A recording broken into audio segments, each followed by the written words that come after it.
Imagine walking through a city built over 4,000 years ago. The streets are perfectly aligned, the homes sturdily built with bricks so precise you could stack them like Lego pieces today. There's no chaos, no disarray. It's as if the city breathes with order and harmony.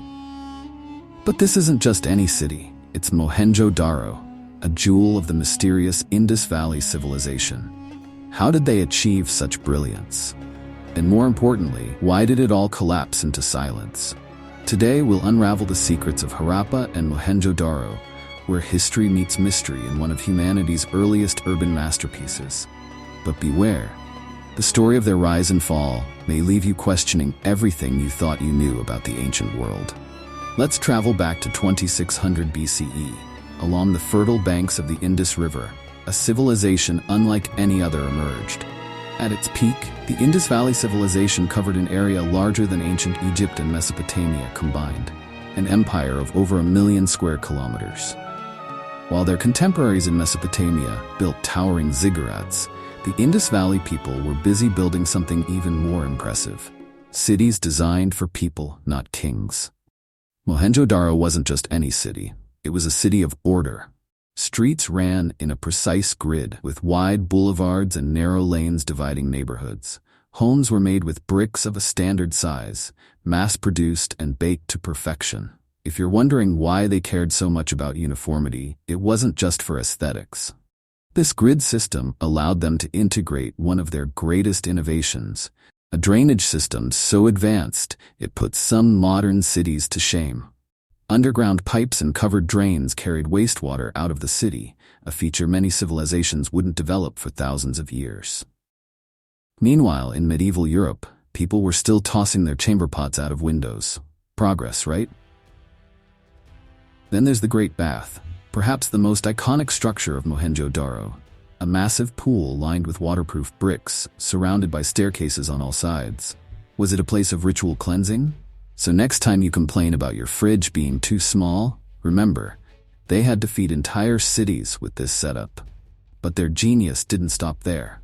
The Indus Valley people were master traders, connecting their world to distant lands like Mesopotamia.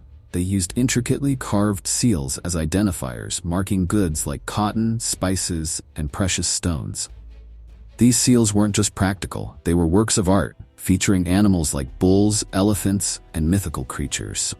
Take the Pashupati seal. It depicts a horned figure surrounded by animals, possibly one of the earliest representations of a deity. Was this a god, a king, or something else entirely? We may never know, but its mystery only adds to the allure of this ancient civilization. But how did they live? What was daily life like in these perfectly planned cities? Here's where things get even more fascinating.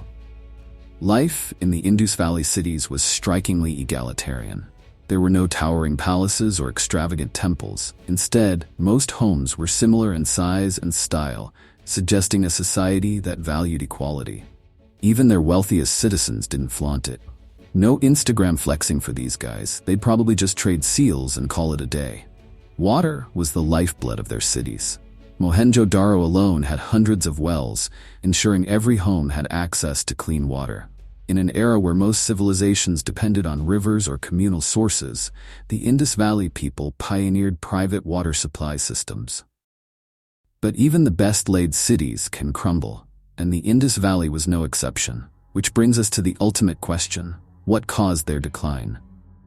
By 1900 BCE, something began to go terribly wrong. The cities of Harappa and Mohenjo-Daro, once bustling with life, were slowly abandoned. The streets that echoed with footsteps turned eerily silent. What happened? One theory points to climate change. The monsoon rains, vital for agriculture, grew unpredictable. Rivers like the Saraswati dried up, leaving once thriving regions barren. Another theory suggests violent invasions. Skeletal remains in Mohenjo-Daro show signs of brutal injuries. But if there were invaders, who were they? And why didn't they take over these incredible cities? Or was it something even more terrifying? An epidemic? A mysterious disease that wiped out entire populations? With no written records left behind, the truth remains elusive. Their cities fell silent. Their culture vanished. But their innovations, their vision, echoes through time. The Indus Valley Civilization wasn't just ahead of its time. It was a glimpse of what humanity could achieve when order, innovation, and community came together. But their story is also a warning, a reminder that even the greatest civilizations are not immune to the forces of nature or time. What do you think caused their downfall? Climate change, war, or something we haven't yet discovered? Let us know in the comments.